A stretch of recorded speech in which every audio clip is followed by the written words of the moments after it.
Enter the early 2000s. Life was different back then, at least that's what we tell ourselves. Oh, the fun we had, the silly willy games we played. In this era, it wasn't uncommon for people to, on occasion, leave the safety of one's domicile. On the outside, they would find an otherwise picturesque landscape corrupted by fluorescent signs that listed upcoming attractions, coming soon, and not soon enough. We had places of leisure, entire buildings devoted to the streaming of media, fun boxes they called them. After penance was given to the ticket master, you would walk into an open lobby filled with various smells and sights. At a predetermined time, a flock of humans would gather into a large dark room and stare at a blank wall. But soon the void was filled with projections. The screen flashed with images of ebb and flow. The sounds emitted came from the angels themselves, and we heard that once unspoken word ring through our brain tubes. Scooby Dooby. I'm Mary Jane. Like, that is my favorite name. Okay, so last year, you may or may not remember my Halloween video on the classic animated program Scooby Doo, The Scooby Doo Show. I dismantled the subtle motifs of Mystery Inc. and the subtext behind an otherwise inoffensive program made offensive for you. Well, today, on another spooktacular episode of Owl Edge Hub, I'm here to slap you with another fancy picture show. This time featuring, it's still Scooby-Doo. I know what you're thinking right now. You're thinking, oh, Tyler, why are you talking about this run-of-the-mill, a dime a dozen CGI-plastered rehash of an old franchise? What makes this more important than your usual content, like The Biggest Lakes? Well, fuckface, this specific remake and its sequel are not all that they appear to be. Not in the sense of, oh, it's communism or whatever, but, you know, just as works of art. How the story goes, we find out by the... Back in the 90s, Hanna Barbera had something of an image problem. That being, they didn't have an image. Adults that grew up with these cartoons no longer had interested in these old franchises. So when Hanna Barbera was acquired by Turner Broadcasting, which in turn merged with Time Warner, there was a lot of properties to play with, but not a lot to do with them. Briefly, we got a very drastic change with... Why don't you mind your own business, pal? I'm a cartoon star. I have more people telling me what I want to wear.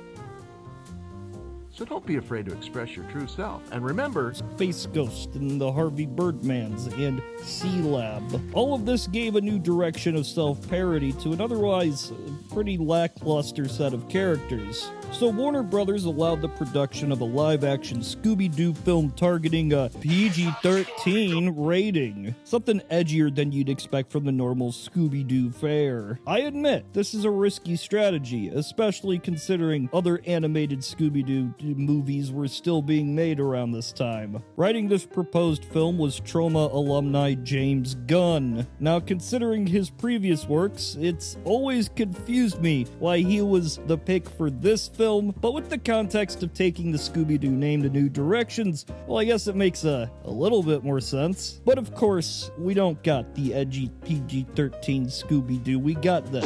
I guess the original vision of the film was something that was supposed to be genuinely scary and funny, with James Gunn citing his childhood experiences with Abbott and Costello meets Frankenstein. A more contemporary example would probably be like Gremlins, which while predating the PG-13 rating by a single month, also contributed to its creation, so, you know, this all seems to line up. Now, we don't have a ton of details of everything that was cut. Obviously, Warner Brothers wouldn't want to just throw everything out there, but the first submitted cut of the film was rated R, but only due to a misinterpreted joke. Sure, why not? Either way, it was here that some stuff was cut down to get back to that PG-13 rating. But even after they managed this, the film didn't perform too well in some test screenings, with a few parents offended by the very notion of a PG-13 Scooby-Doo film. The studio got cold feet, they cut more, and, you know, the final product's this. how the story goes. We find So the film opens up with this hip new rendition of the classic Scooby Doo theme. But to my surprise, this is a very brief snippet of said theme. The full rendition, which is actually by Shaggy, and sounds like this.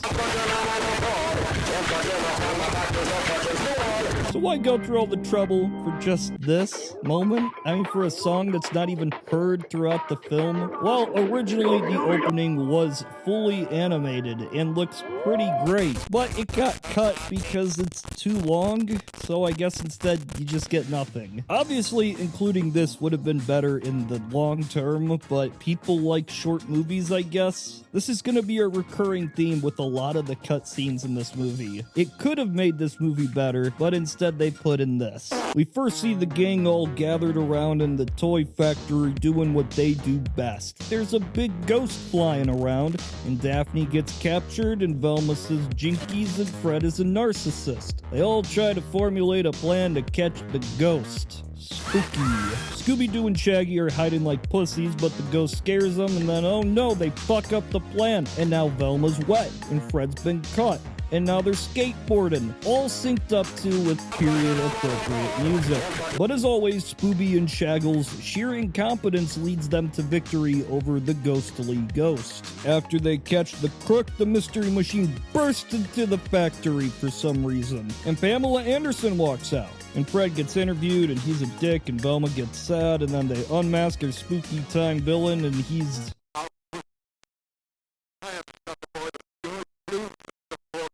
But it's clear that the gang has some unresolved conflicts amongst each other.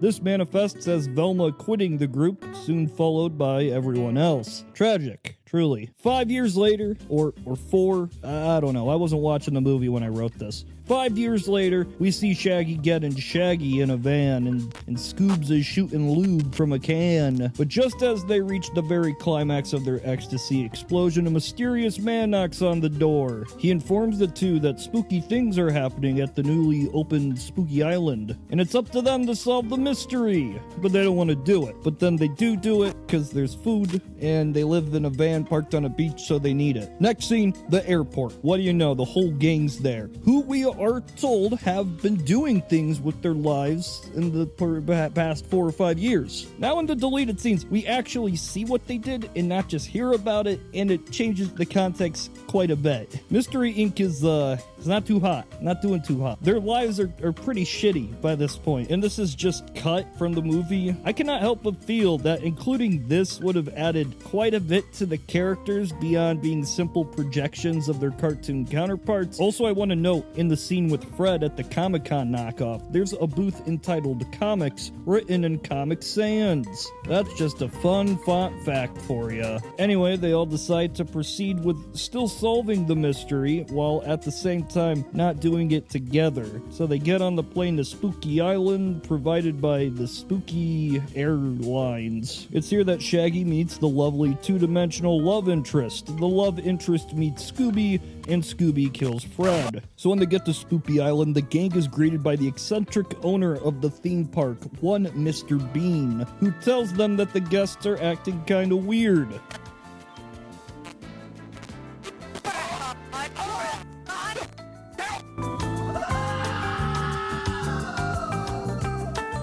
Unfazed by this brutal murder, the gang is more focused on their ego, competing with one another to prove who is the best giant boy detective. The following night, there's a big old party, a spookapalooza, if you will.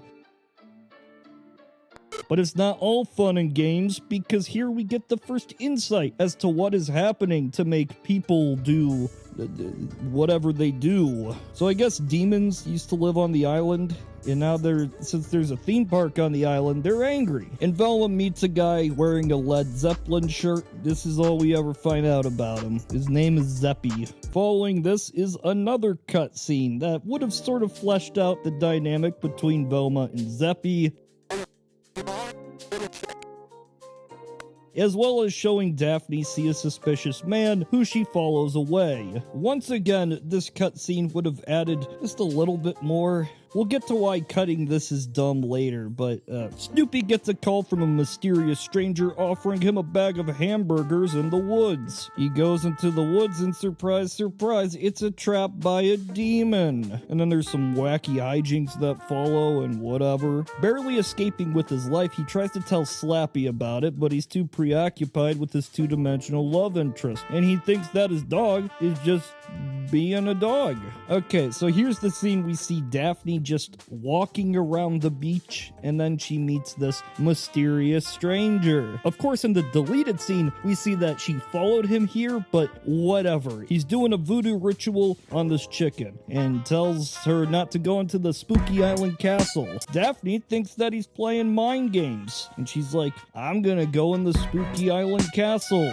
So she gets Shaggy and the dog, and they're gonna go spooky. Now, for some reason, the rest of Mystery Inc. is already there, and maybe there is some more deleted scenes that would explain this, but this spooky castle has many spooky elements, and they get caught in all of them. Fred says a thing. I'm a man of substance.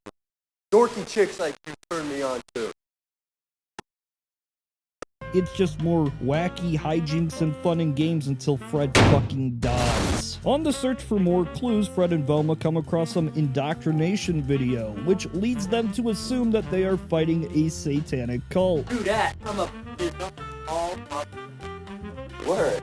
Daphne finds a MacGuffin triangle, and then, oh no, their cover is blown. They gotta run away, synced up to period-appropriate music.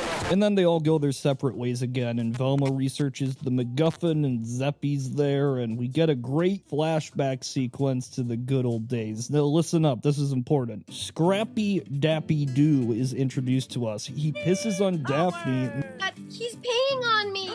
He gets kicked out. Anyway, Velma seems kind of drunk after telling him the story. After this, there is a very odd moment. See, earlier, there is this bald man who sits down and he plays the piano in the lobby, and it's just background music. And for some reason, right after Velma gets done with her flashback sequence, everyone looks at the piano man and just enthusiastically applauses. It's completely out of place and out of character for anybody involved. It makes no sense. And that's because there is yet another deleted scene. During this time, Velma was supposed to get drunk on apparently non-alcoholic alcohol. And she sings a song, and Daphne and Fred come together, and it's, boy, this is great. But yeah, this scene was cut. And so instead of them applauding Velma, they're applauding Bald Piano Man. So why even leave this in? It's because we see a demon about to crash into the lobby area right next to Snubble. But, you know, if this moment wasn't here, it wouldn't make any sense. So the demon breaks into the lobby. The gang expects it to be a man in the mask, and oh no, it's not. It's a real fucking demon. And then we see all these guests and the members of the gang and supporting characters are all taken into the abyss of death, and we're greeted to yet another chase scene set to period-appropriate music. Through means of no particular importance, Daphne, Shaggy, Tootie, love interest, and dog thing all escape with their lives. Now Shaggy's just like, hey, let's get the fuck out of here. Let Fred and Velma die. His love interest is like, I'm gonna call the Coast Guard. And then the Coast Guard answers, and we get this exchange. Friends have been kidnapped.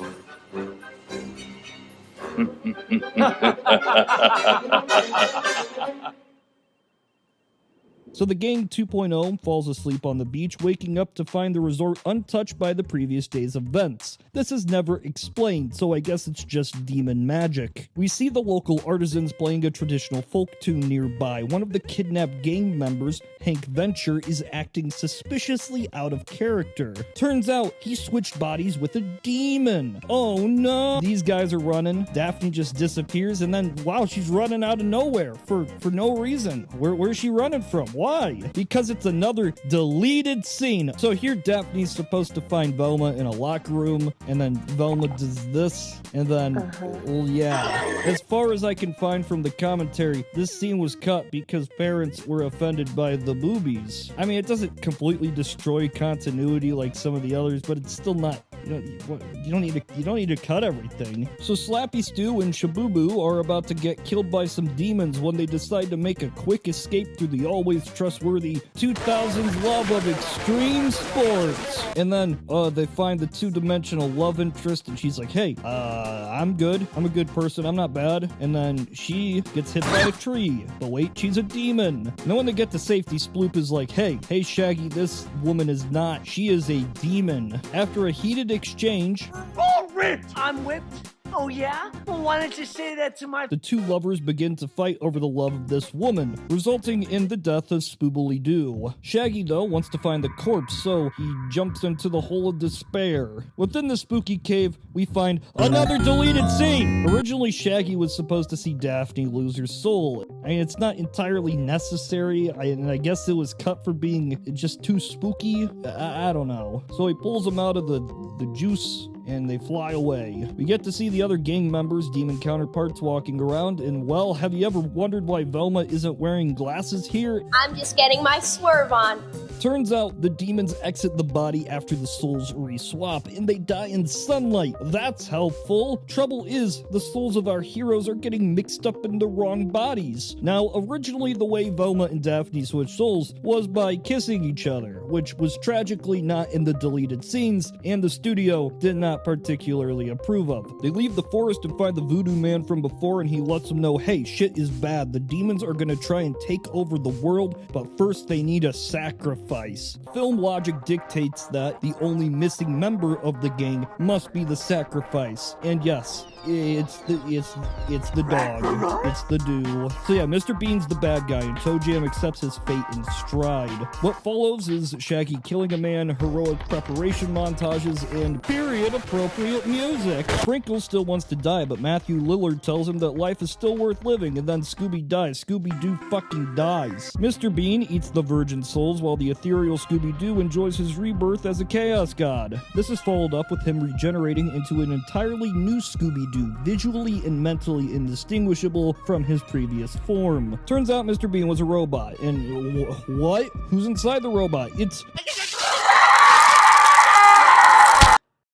From here, Scrappy Doo uses the power of demon-gathered souls to go super duper Saiyan and kill Fred. There's some fighting, a period-appropriate cover of the original theme, but not the other period-appropriate cover of the original theme. Daphne kills a Telemundo star by kicking him to his soul bowl, and the demons leave their body, and they use a spooky skeleton chandelier to kill him. And then Shaggy uses his knowledge of demon technology to kill Scrappy, and the day's saved. Hooray! From here, it's the expected conclusion to a 2002 live-action adaptation of Scooby Doo. The love interests remain interested in their love interest counterparts, the Coast Guard shows up, and, you know, Scrappy goes to prison. Now, as I've said, this film was cut up into pieces and spit out in so many ways, and we just get a small glimpse of the deleted scenes that were made publicly available that show this off. I wouldn't blame you if you didn't notice some of these inconsistencies without knowledge of the deleted scenes, but with them in mind, it is much harder to take this film seriously. I still love it all the same, but it's just such a shame that the studio had to do this to this Great Dane.